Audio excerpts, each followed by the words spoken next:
Hey everybody, welcome back to Race of History. Today we are going to get into Rise of the Achaemenid Empire. So this is the Achaemenid Persian Empire, or the first Persian Empire.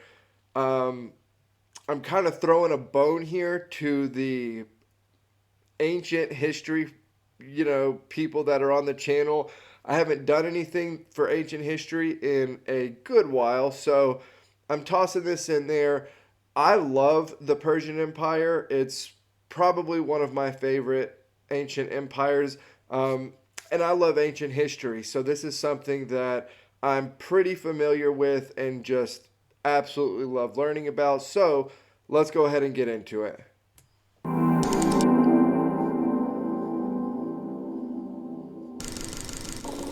Looking at the monarchs who have been dubbed the Great, it is easy to become desensitized by its overuse.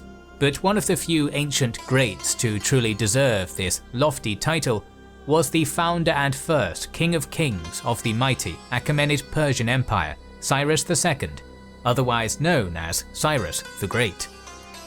Yeah, what's the phrase? It's Cyrus the father, Cambyses the tyrant, and Darius the shopkeeper, I think is the phrase from the time.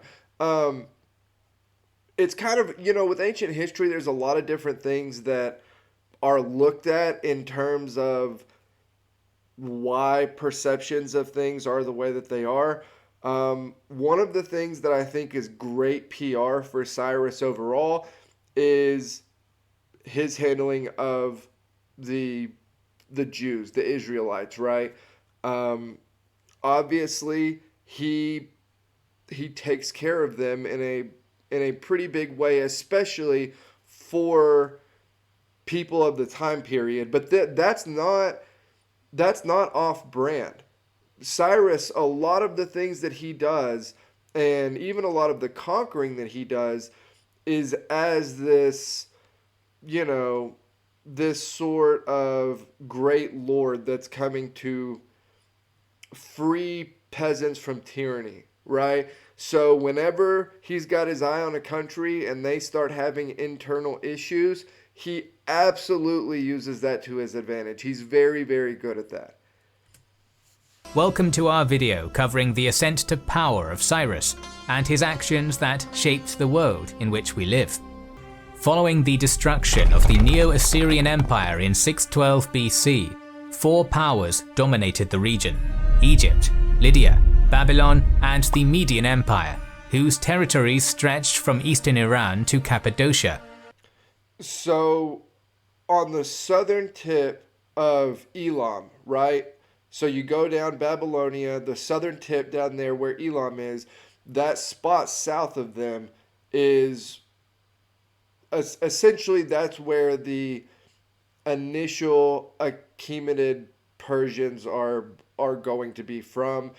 There's some argument on whether they're actually a different people and culture than the Medes, but I'm not going to get into that. And honestly, really, really great historians argue both sides of that, and I'm not nearly qualified to even have an opinion, so... One of its provinces was Persis, mountainous home to the subordinate kingdom of Anshan. Its rulers were the Achaemenid clan, said to be descended from an eponymous founder, Achaemenes. In myth, the Median prince Astyages had a prophetic dream that his pregnant daughter Mandana exuded water that would soon flood all Asia, so he wed her to one of these kings of Anshan, knowing that no son of a mere Persian would ever rule the great Median Empire. But he had another dream soon after, in which vines grew from Mandana's womb to engulf the entire world. Terrified, paranoid Astyages decided to kill her child when it was born. This boy, known as Kurosh by Old Persian pronunciation, but to us as Cyrus, came into the world at the royal palace of Ecbatana in 600 BC. Astyages immediately ordered one of his senior men, Harpagus, to take the baby, kill him, and dispose of the body far away. So that's not going to happen, right? Harpagus is not going to do it. It's going to be found out later. But the reason I stopped it really is because I love the actual name for Cyrus. I don't know why, but for forever the name Kurash has just sounded so awesome to me. Harpagus said that he would do as ordered and took the boy home. Unwilling to kill the child, but fearing Astyages' wrath, Harpagus ordered a shepherd, Mithridates, to do the deed for him. However, rather than killing the young Cyrus, Mithridates and his wife secretly raised him as their own son. Harpagus had no idea, and neither did Astyages. One day, Cyrus, then known in his secret existence as Agradetes, was playing king and court with a few other boys, one of whom was the son of a Median magnate. As part of their game, King Cyrus ended up whipping the noble boy, who then subsequently complained to his father about the incident. The perpetrator was summoned to answer before Astyages, who quickly discerned that he was the boy Harpagus had been ordered to kill. Astyages feigned calm, explaining to Harpagus that he had often felt remorse for the order, and that his actions were actually to be celebrated with a feast. Yeah, no, he's about to do some savage shit. At Astyages' order, Harpagus sent his 13-year-old son to the palace, and then arrived later himself as a guest. During the feast, Astyages made Harpagus eat his own son, and although the courtier claimed, "Whatever you do, sire, is agreeable to me," he would forever bear a grudge. Meanwhile, Cyrus was spared, and even went on to become royal cupbearer, a position of considerable prestige. The young Persian also served as a royal envoy and advisor, becoming indispensable to Astyages. Cyrus also wed Cassandana, a fellow Achaemenid and the love of his life. At the same time, Harpagus had been gathering the anti-Astyages nobles and befriending Cyrus. In 552 BC, they decided to act. The prince, who was now in his 40s, made his way back to his homeland and raised it in revolt. After winning an initial battle there and another on the border between Persia and Media, Cyrus and his allies crushed Astyages' army outside Pasargadae after Harpagus betrayed Astyages, taking Ecbatana soon thereafter. Yeah, so they kind of yada yada that there, but Harpagus plays a huge role in this, right? Because the whole thing is that they go into the battle thinking that Harpagus is on the side of the Medes, right? So everybody shows up thinking that Harpagus and this army are on the side of the Medes, and then he switches sides. So not only does he not show up, he actually completely turns the other direction, and that's basically it. I mean, it's over. Almost immediately, Median governors in Hyrcania, Parthia and Bactria submitted as well. The Achaemenid Empire, which was at its beginning a collaboration between Persia and Media, was born. In the aftermath, Cyrus dutifully administered his newly won domain. His territories were divided into semi-autonomous provinces known as satrapies. This is the brilliance, right? So I have a lot of respect for historical leaders that can govern, because you have a lot of these conquerors that really aren't good at governing, right? I mean, they're really, really poor at it. Cyrus is one that governs really, really well. And although Darius will certainly come along and reorganize and kind of shuffle everything in a different way, the empire isn't that big yet. And so Cyrus is doing a dual role here of kind of building and figuring out how this new empire is going to be kind of broken up and classified. And then at the same time, he's also going to go, stomp Babylonia's head in and take Marduk, So he does really well at both. And were governed by satraps, drawn initially from Persians and Medes alike. Overseers were sent to supervise these lesser rulers, and 10,000 of Cyrus's greatest warriors were instituted as the notorious spear-wielding immortals, whose ranks never went below that number.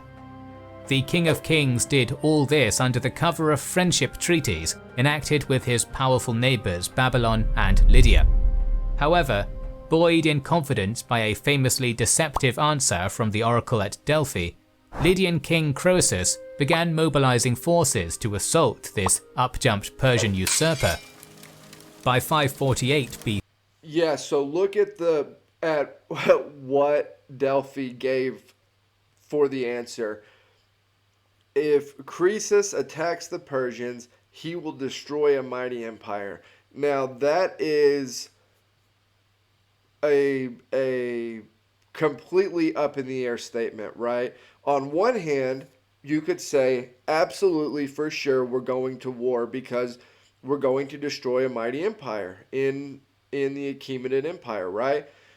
On the other hand, you could just as easily say, if you go to war with the Persians, the empire you're going to destroy is yours, is Lydia, right?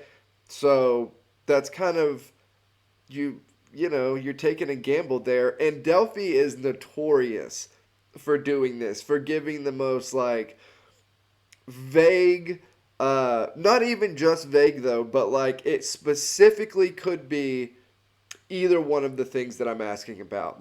Either answer could absolutely be argued under this, this one quote unquote prophecy, which is sort of hilarious to me. BC, likely informed by expertly employed spies as to the military buildup at the Halys River, Cyrus sent envoys to the Ionian Greeks, asking them to stay out of the upcoming war. They will not.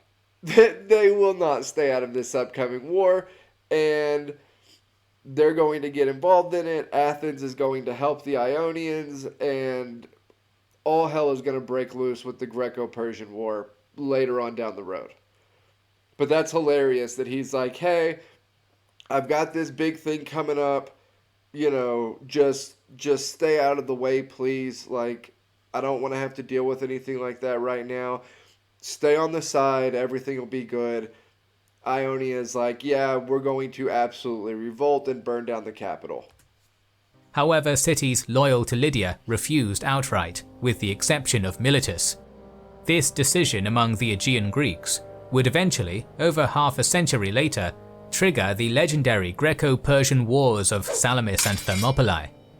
Crossing the Halys, and therefore the Achaemenid frontier by bridge in 547, Croesus and his large army approached Pteria and put it under siege. Hearing of the invasion at his capital of Ecbatana, Cyrus marched west to confront the Lydians, joined at multiple stages by loyal armies from the satrapies.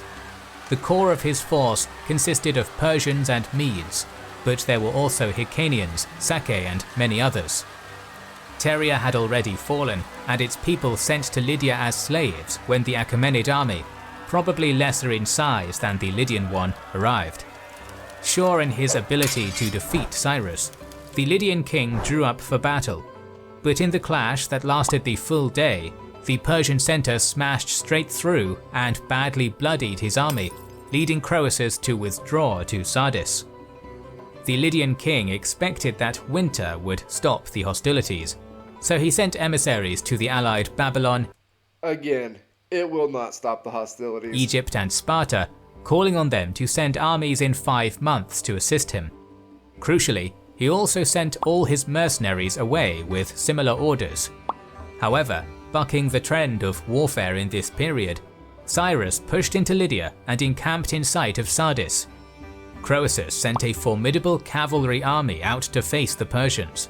Harpagus advised that their own cavalry be mounted on camels and form the vanguard in order to spook the Lydian horses. When the battle was joined, this maneuver succeeded, and Croesus, despite heavy losses, was able to retreat into the fortress of Sardis. Before the Persians encircled the city, Croesus managed to send out pleas for assistance now. However, after just a 14-day siege, one of the greatest Near Eastern capitals fell. After that one lightning campaign, Sardis and all of Asia Minor was now Achaemenid territory. Croesus himself was eventually spared and brought to advise Cyrus. Yeah, so if you're Babylon right now, you're getting a little bit nervous, right? You see the initial Median Empire basically crumble. You see the Achaemenid Empire take its place. And then you immediately see Lydia and its capital completely taken and crushed and brought under the fold of the Achaemenid Empire. Of the old Assyrian lands, you're looking around and going, well, there's not a ton left over here, and you're getting a little bit nervous, right? The oracle was correct, but he had destroyed his own mighty empire rather than that of the Persians. Although expansion via conquest does not seem to have been a priority for the Persian king before the Lydian invasion of his territory, it is all but certain that he would have set out to dominate the region at some point. Following the annexation of Croesus' kingdom, Cyrus and his generals set about creating a great new capital at Pasargadae, in addition to subduing resistance in peripheral territories such as Bactria and Urartu. By 542 BC, Cyrus's attention was focused on another great power ripe for conquest, the so-called Neo-Babylonian Empire. Far from the good old days of Nebuchadnezzar II, the current Babylonian king, Nabonidus, wasn't a good ruler. Yeah, this was not the old Babylonian Empire. This guy was absolutely hated. One of the main reasons he was hated is because they felt like he wasn't really Babylonian. Like he wasn't really becoming or kind of implanting himself in Babylonian culture or religion. And as an example, they have this big ceremony, right? The Babylonians do, where the ruler for Babylon is supposed to go and grasp the hands of Marduk, the big golden Marduk statue, right? Marduk is the head Babylonian god. He misses the ceremony, doesn't show up. I forget what he was doing. I think he went traveling somewhere else, and wasn't even in the city. So that's the kind of stuff that, like, they don't like him.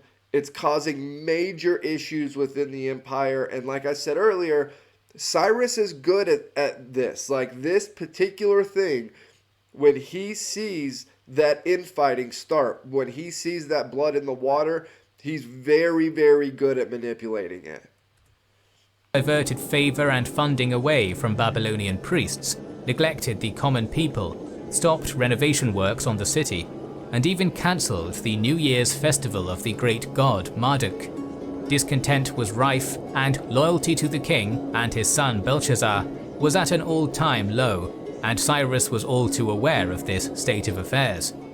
Persian infiltrators began spreading word throughout Nabonidus' empire that Cyrus intended to restore Marduk's supremacy in Babylon. In 540, sensing that the time was right, Cyrus dispatched his army to seize Babylon-dominated Elam with the help of a native revolt. This blow brought Nabonidus back from his retirement and to Babylon. And Elam loves to revolt, so I'm sure that was not hard to do. But Susa is a huge part. It's kind of the center of the Achaemenid Persian Empire. So that's a big, big deal for them to take or to bring Elam under the fold. Where he took control of the army. Notoriously, he seized the sacred statues of his many domains in order to ensure their obedience. The next year, Cyrus and his increasingly powerful army marched south to invade the Babylonian Empire, but he would do it as a liberator. However, their progress was blocked for weeks by a swollen tributary of the Tigris River just north of Opis. Although the obstacle was overcome by Persian troops digging many channels around the river to divert its course, this delay allowed Nabonidus to assemble a large army and advance north. The king himself, however, remained ensconced at Sippar, while General Gabara conducted the war. The battle took place in the last days of September near Opis. What we do know is that Cyrus's forces, fighting under the gold and red Shabaz standard, won yet another crushing victory. Opis was plundered, while Gabara surrendered, earning a place in the Persian hierarchy. Nabonidus went south by river. Rather than facing another hostile army in the field, Cyrus instead arrived with his vast host outside the massive, sprawling city of Babylon to find Nabonidus's armies bivouacked inside, braced for an extensive siege. It would, even to the indomitable Cyrus, have been a truly daunting sight. Its defences included multiple layers of moat, the great Euphrates River itself, and 2 colossal walls, inner and outer, 80 feet high or more, stretching for 15 miles around the city's near triangular circumference. Tidy grid-patterned districts were crisscrossed with streets and occupied by grand-scale residences, temples, palaces, and, most sturdy of all, the great citadel of the Royal Guard next to the Ishtar Gate.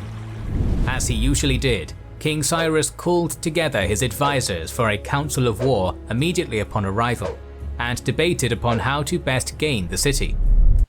Okay, so one of the things that's really interesting about not just Cyrus, but the Achaemenid Persian Empire in general, is that when you look at them, if you grade them on, where they are in history, they are extremely lenient in their quote-unquote discipline, right? I mean, think about it. You've now seen a general and a leader of Lydia who literally tried to invade, who have both been brought on as advisors. Neither one of them were killed. That is, the Assyrians would have done the most horrific things to both of those people, and they are now advisors. This is another thing that the Achaemenid Persian Empire is very, very good at, and they're good at this and it's going to help them later on with kind of the diplomacy of running a huge empire. They are much more soft-handed, and in that way, they don't have to put up with some of the other problems that other empires did, or at least not on the same scale, right? There's an argument that some historians make that it's because of the harshness of Assyria that broke all of these people, basically. That's why the Achaemenid Persian Empire could come in with kind of a softer touch, but they absolutely have a softer touch. And having those advisors is kind of proof of that, because they absolutely would not be alive under the Assyrians. A full-scale assault, they decided, would result in massive casualties, so they decided on a complex strategy relying on subtlety, intelligence, and timing. First, to maintain the illusion of a conventional siege, the Achaemenid king split his army in 2, stationing one on the eastern bank of the Euphrates, where the river entered Babylon in the north, and the other downstream, where the river left it. Cyrus himself took every non-combatant, including servants, slaves, and attendants, north, arriving soon thereafter at a basin, which had been excavated years earlier to temporarily redirect the river. Putting his men to work for a similar end, Cyrus had a wide channel dug from the disused basin to the river, and chopped giant palm trees down to act as levees to redirect the water. When the earth was removed, a great portion of the Euphrates' flow was diverted into the basin rather than flowing towards Babylon. While Xenophon informs us that the water level before this ingenious work was over 2 men deep, Herodotus states that after, the Euphrates was only waist deep. The impassable river was now a viable entry route into the city. That very night, carefully timed because it marked the advent of a great festival of music, drinking, and revelry in Babylon, Cyrus had Gabara infiltrate the city via the diminished river, which the celebratory citizens or guards of Nabonidus' capital didn't seem to have noticed. The defenders, lulled into a false sense of security by their great strength of defense and enfeebled by drink, were unable to resist the Persian infiltration. By daybreak, Prince Belshazzar was dead, the gates were opened and the city was under Achaemenid control. Nabonidus, who had actually been in nearby Borsippa, was surrendered to the Persian monarch and then allowed to take a comfortable and by all accounts happy exile in Comania. 2 weeks after he captured the city and dealt with all the necessary formalities, on October 26, 539, Cyrus entered Babylon to a rapturous welcome, restoring Marduk's priesthood to its elevated position and tending to the needs of the people. To further show his benevolence, the new ruler kept taxes to a minimum, completed several public works, and returned idols seized by Nabonidus. The verse account of Nabonidus sums up what the people, or at least the favoured priests, may have felt. They are like prisoners when the prisons are opened. Liberty is restored to those who were surrounded by oppression. All rejoice to look upon him as king. In a famous act that would gain him unabashed plaudits within the pages of the Hebrew Bible, Cyrus the Great returned thousands of Jews who had previously been deported as part of Nebuchadnezzar's so-called Babylonian exile to Jerusalem. Not only did he restore Jews to their homeland, but it's also said that Cyrus ordered the construction and state funding of what eventually became Jerusalem's second temple. Yeah, think about that. So you have this guy who's trying to bring the entire region that used to be under control of the Assyrians, but is now back to being its own kind of major regional powers under the rule of his new empire, right? How brilliant is it that when you come in under the guise of helping, right? You're helping return Babylon to its proper position with its proper gods. You're returning Jews that were taken back to Babylon, back to Judea. You're allowing them to not only go back, but you're using state funds to rebuild the temple. You're doing public works in Babylon. The whole thing is, like I said, if you grade the empire, the Achaemenid Persian Empire, with empires of the time and around this time, they are ridiculously soft-handed. And, they can be harsh when they need to be, but they are way more soft-handed than other empires. For this generosity, he was the only foreigner ever to be named a messiah in the Jewish religion. Without this, it's possible that Judaism would have died out, while Christianity and Islam might never have existed at all. And like I said, I think a big part of Cyrus's PR, why he has such good PR, is because of that exact move. The move of letting the Jews go back, helping rebuild the temple. I feel like that did more for his historical public relations image than anything he could have possibly imagined. Following the Persian annexation of Babylon and its rich empire, the only possible rival remaining to Cyrus was Egypt. But that particular issue of imperial expansion would wait until after the founder's death. There is a gap in the ancient sources after about 539, during which the great king probably administered his provinces, stabilized the empire, and laid down building blocks that would provide a strong foundation for centuries of prosperous rule. Xenophon tells us that when the king wasn't out on campaign with the army, he would reside for 7 months of the year in Babylon, where there was a warm and sunny climate. When spring came, Cyrus moved to Susa for 3 months, and in summer climbed to Ecbatana in the Median Highlands, where the cooler climate was more tolerable. He would only visit Pasargadae 7 times during his reign, while Persepolis was a later construction.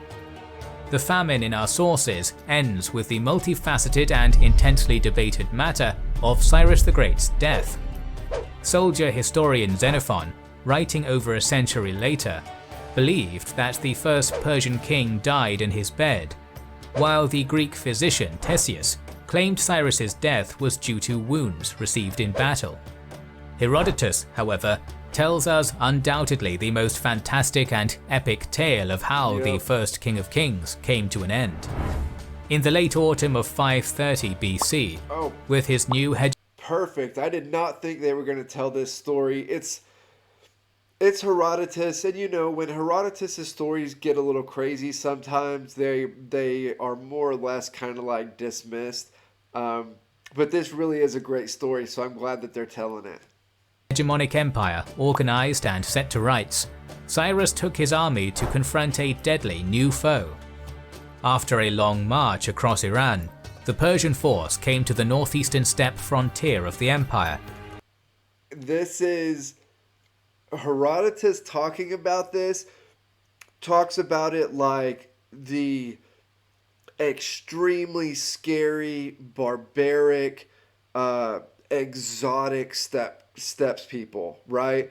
And not only, you know, exotic and crazy and scary, but they also, and this is crazy in and of itself to Herodotus, have this incredibly dynamic female leader of the tribe. In what is today Kazakhstan and Uzbekistan, there a ferocious Scythian tribe, known as the Massagetae, were gathering a massive army of both infantry and the famous nomadic cavalry. Arriving in the vicinity of the Araxes River, where the Massagetae were located at the time, Cyrus, who seems to have become arrogant from all his successes, was informed that the previous chieftain of this bothersome people was dead. In his place ruled the daunting Amazon-esque Scythian queen known to us as Tomiris. Cyrus readied his forces, but also dispatched an offer of marriage to the queen in hopes of a diplomatic conquest. Yeah, she says something along the lines of, "You want to conquer my land, not my heart." This was swiftly rebuffed. The savvy queen knew that Cyrus only had an eye for her domain rather than her. While the Persians were in the process of constructing a pontoon over the Araxes, messengers arrived from Tomiris bearing an offer of her own. "Cease, King of the Medes, from that on which you are intent, for you cannot know if the completion of this work will be to your advantage. Cease and be king of your own country, and be patient to see us ruling those whom we rule." Having made this brazen decree, Tomiris decreed that the bridge was unnecessary. Either she would retreat 3 days from the river and willingly fight the Persians there on open ground, or the Persians could let the Massagetae cross instead, whichever was to their liking. Gathering his advisors, all but one of them recommended that Cyrus withdraw and then break Tomiris against the river. The one dissenter was Croesus, deposed king of the Lydians, who counseled the Achaemenid ruler to cross onto the far side. Cyrus took his advice and did just that. Then, after setting up a luxurious camp and then feigning a retreat, the Persians lured a third of the Massagetae army, who feasted and drank the spoils. Then this force, led by Tomiris' son, was set upon by the whole Persian army and destroyed. Tomiris' son killed himself, and his mother swore to avenge him by giving Cyrus the blood he clearly desired. On December 4th, 530 BC, the armies of Cyrus and Tomiris clashed. At long range, the nomads and their Persian foes were evenly matched, both peoples being brilliant archers. However, when the Massagetae got in close, their heavy bronze armor and brutal battle axes ripped the Achaemenid army to ribbons. Almost all of it was annihilated, and Cyrus was killed, either on the field or from his wounds a few days later. Tomiris fulfilled her vow by finding the Persian king's head and drenching it in blood from an animal skin. Somehow, by negotiation or daring deed which we know nothing about, Cyrus's remains came to rest at the tomb of Cyrus in Pasargadae, a remnant of the ancient world that still exists more or less intact to this day. At the time of Alexander's conquest 200 years later, there was an inscription on the tomb that read, "I am Cyrus, son of Cambyses, who founded the Empire of Persia and ruled over Asia. Do not grudge me my monument." More videos on the history of Iran are on the way, so make sure you are subscribed and have pressed the bell button to see the next video in the series. Please. Okay, so that was Cyrus the Great, Rise of the Achaemenid Empire by Kings and Generals. I thought that was good. You know, when you're trying to condense a lot of this into a short time span, you kind of have to hustle through, but overall I felt like that was a good video. So if there's anything else you want to throw in there or want to talk about, have a back and forth about, you can put it in the comments down below. As always, like, comment, subscribe, help me keep building the channel over here. I'll put the link to the Discord down below, and I'll see you all next time.